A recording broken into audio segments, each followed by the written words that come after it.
It's all about Jesus. Today we're talking about an overview of Revelation chapter 4 and 5. Thanks for joining us for Good News Reflections. I'd encourage you to take a look at these chapters as they are just some amazing pieces of scripture. So in chapter 4, it starts off with this description of the throne room of God. And we're talking about, a rainbow encircling the throne and these 24 elders and the worship that they're leading and all of this amazing things, thunder and lightning. And it just is an incredible description.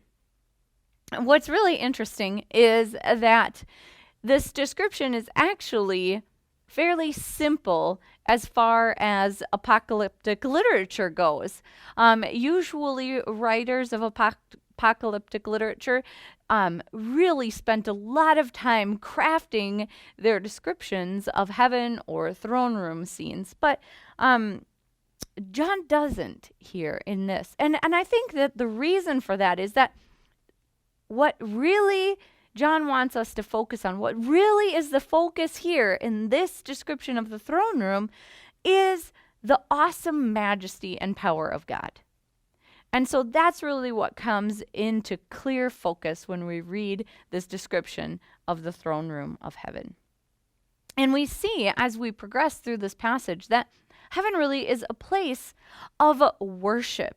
You've got the 24 elders, and what are they doing? They're worshiping. And you've got these 4 living creatures, and we can really get caught up in their description, but what they're doing is worshiping.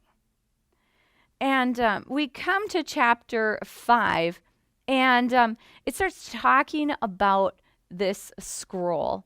And it's really, really interesting because it has 7 seals on it. And it must be so important because John starts crying when it appears that there's no one who's able to open it.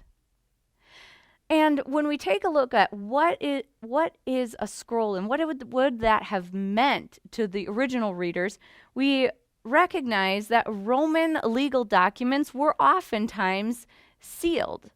And this prevented them from being altered or changed in any way. So it guaranteed the integrity of what was written on the scroll. Not only that, is the scroll that we see here in Revelation is written on both sides.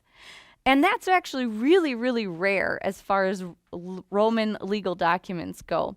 But this scroll has so much stuff. It's essentially overflowing the contents to both sides of the scroll. And what we want to remember, especially as we move into chapter 6, is that the seals that are on the scroll is not the same thing as the contents of the scroll. So the seals are really just the marks on the outside of the scroll, guaranteeing that whoever receives the scroll the content has not been tampered with. So it goes on to say, who's worthy to open the scroll? Who is the recipient, the marked recipient?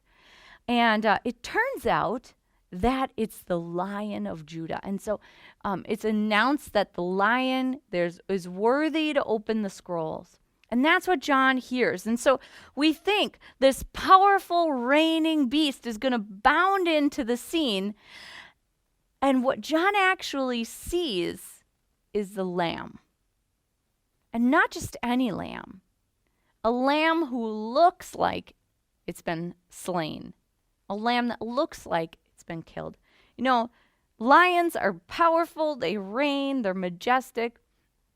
And lambs are often viewed as powerless, and they were used in sacrifice regularly.